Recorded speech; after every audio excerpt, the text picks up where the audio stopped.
cozy, innit?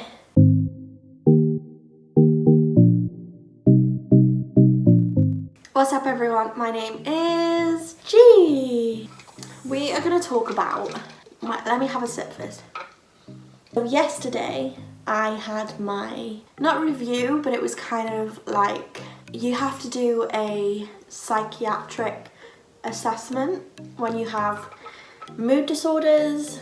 Not all the time, so not everyone has to do them, but most GPs and practices will ask you to do one when you're a new patient. Obviously I've moved back to Wales, so I'm a new patient.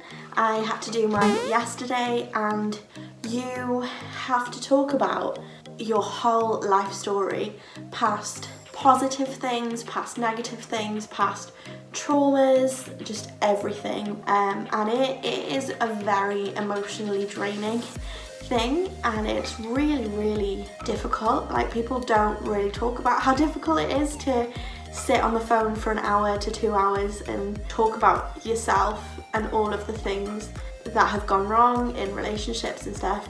This time it was over the phone. It's not always over the phone, but because of coronavirus, they're doing all the assessments over the phone. It's been about a year since I've had one. I felt really drained. So I am going to tell you guys today what I do after I've done a few of these. That doesn't make me an expert, but I am quite familiar with what I can and can't do afterwards. So the first thing I do is, if I'm working on that day, I make sure it is the day when I'm not working. Because I personally am not in any state to do any work afterwards, so I take it as a sick day. I work for myself at the moment. I just make content, so I just didn't make any content. Can I have another sip? I'm about a year late to this trend. It was my mum's birthday yesterday as well, and one of the things that really helped me was to bake. I love baking, and baking is one of those things where when I'm depressed I don't feel like baking, even though I love it. I absolutely love baking, and I know I'm depressed when I don't want to bake.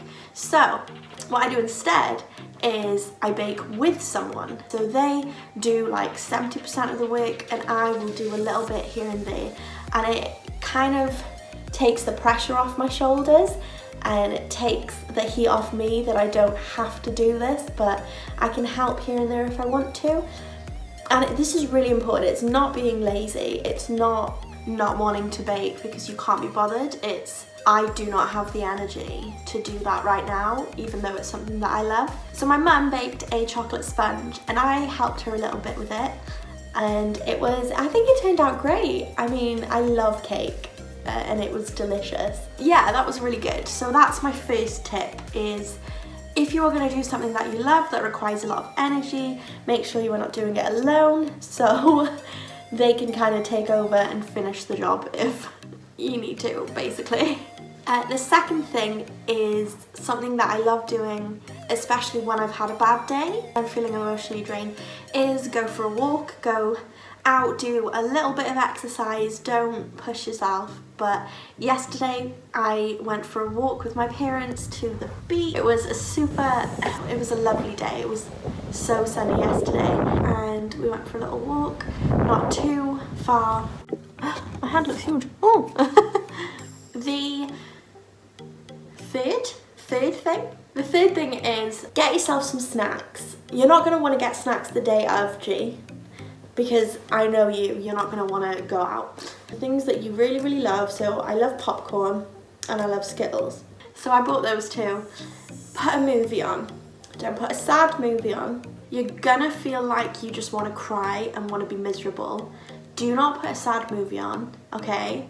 Put something on that isn't serious but isn't a comedy. And Disney movies are really good for me to watch on those days because they're not really intense, so they're not, the storylines aren't really like dramatic and intense. Pocahontas is one. So watch them, or watch your favourite movie. Actually, don't watch your favourite movie because it's La La Land and it always makes me cry. But yeah, just watch something that isn't going to make you sob but is going to make you happy, and doesn't take a lot of brain power, and you're probably still thinking about some of the things that you've talked about. Which is on to my fourth thing. Do not isolate yourself. The day of the phone call or the appointment, do not isolate yourself. Do not sit alone at home. That is the worst thing you can do, because I need distractions for I need distractions for 24 of those hours. I need to be doing something all the time. So always have something to keep you occupied, to keep your brain from thinking about the things that you've spoken about, because chances are your brain weren't going to think about all of those things that day and wasn't planning on, and it took a lot of brain power and a lot of emotional energy out of you. So I have bought a book called Yes, I Have Anxiety, and I've been switching between my Wreck This journal, which I've spoken about before, and my Yes, I Have Anxiety book, because they have loads of suggestions of things to do that are quite artsy and creative. So there was a picture of a hand and it said like paint the nails, so I did, and then I started like drawing tattoos and drawing like patterns on the hand, and it was just really good to make sure that I wasn't sitting and thinking about the things that my brain had told me. So that's really helpful. And the last thing is, go really easy on yourself, okay? It's a little bit like when you physically have just run a marathon and then the 24 hours after it you will not be able to do much. Like, you will be in recovery mode, and your brain is a little bit like that with emotional stuff, where for the next 2 or 3 days you will be in recovery mode. The worst part is the first 24 hours where your brain is just fried. So yeah, go easy on yourself. You are really brave and really strong for sharing with a complete stranger all of your past traumas and being vulnerable, and I am super proud of you. Know that this channel is here to support you in your mental health journey. I will try and share as much as I can with my mental health journey. We've had a lot of problems over the last few years with new doctors giving me medication for bipolar, because it's like I am on quite a cocktail of stuff that you wouldn't normally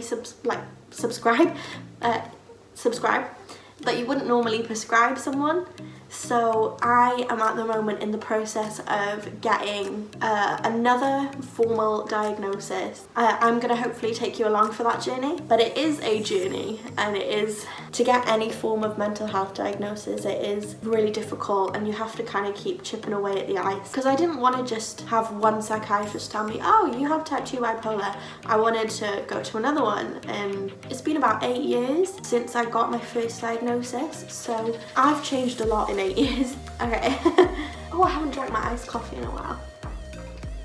Thank you so much for watching this video. I hope you have a super wonderful day.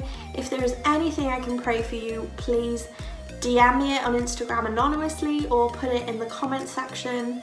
If you have any tips on what to do the day after your psychiatric evaluation, then please put them in the comment section below, or you can anonymously DM them to me on Instagram. Drop me a message, and I can anonymously share that info. But I want this to be a community of people that can share their mental health experiences, share what works for them, and just, yeah, try and stay positive together. Thank you so much for watching. Like this video if you liked it, and I will see you next Friday with a brand new video. Bye!